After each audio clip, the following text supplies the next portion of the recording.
ก็หอมสวิตนึงแล้วก็โชยล้างก่อนหนึ่ง ก็ตักเป็นเกล็ดโกรธแบบ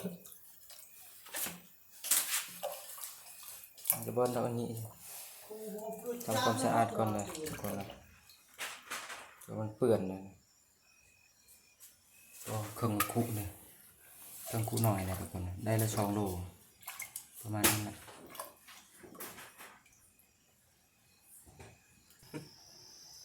ชุกแล้วเว้ยโอ้ยจะเตรียมหม้อเนาะ ยังแดง ยังเนาะ